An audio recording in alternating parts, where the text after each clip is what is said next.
Prime minister Modi Hyderabad tour పక్కా political master stroke. వేదిక main focus development schemes inauguration మాత్రమే. అయినా మాటలు మాత్రం పక్కా పొలిటికల్, పూర్తి రాజకీయాలు మాట్లాడినట్టునే ఫక్త్ పొలిటికల్ గేమ్ ప్లే చేయటం ఒక హైలైట్. రేవంత్ రెడ్డి వేసిన గుజరాత్ సెంటిమెంట్ ట్రాప్లో మోదీ పడ్డారా, లేకపోతే మెరిసే జోడో అంటూ రేవంత్కే మోదీ రివర్స్ కౌంటర్ ఇచ్చారా? హెచ్ఏసిసి వేదిక సాక్షిగా మోదీ రేవంత్ మధ్య జరిగిన ఈ సంభాషణ సోషల్ మీడియాకి వైరల్ కంటెంట్లా మారింది. మన్మోహన్ ప్రధానిగా ఉన్నప్పుడు గుజరాత్కి ఇచ్చినట్టే తెలంగాణకు కూడా ఫండ్స్ ఇవ్వాలని సీఎం రేవంత్ అడిగారు.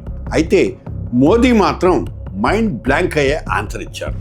గత 10 ఏళ్లలో గుజరాత్కు ఇచ్చినట్టే ఇస్తే మీ వాటా సగానికి పడిపోతుంది, ఇసిలియే అచ్చా హై మెరిసే జోడో అంటూ స్మైల్ ఇస్తూనే రేవంత్కు వల విసిరారు ప్రైమ్ మినిస్టర్.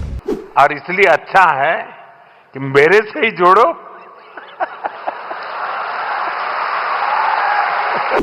ఇక్కడే అసలు కహాని షురు. రాష్ట్రాల డెవలప్మెంట్ ఫండ్స్ ను పాలిటిక్స్ తో ముడిపెట్టడం ఏంటని సోషల్ మీడియాలో సెటైర్లు గట్టిగా పేలుతున్నాయి. డబుల్ ఇంజిన్ వస్తేనే నిధులు ఇస్తాం అనడం ఫెడరల్ స్ఫూర్తికే విరుద్ధం అంటూ ప్రతిపక్షాలు ఫైర్ అవుతున్నాయి.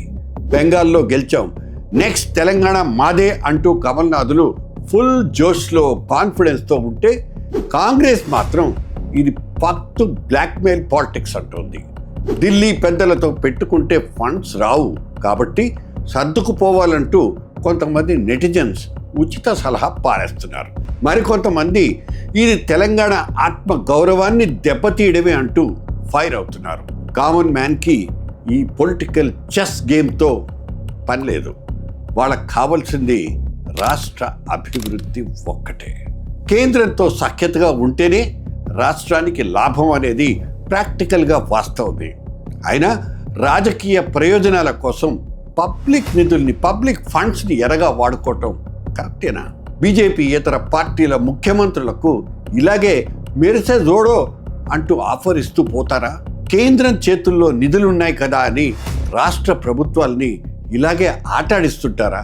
అందుకే ఇంగ్లీష్ వాళ్ళు ఒక సామెత చెప్పారు, he who pays the piper calls the tune. సింపుల్గా అర్థమయ్యేలా చెప్పాలంటే కిస్కా లాఠీ ఉస్కా బైన్స్.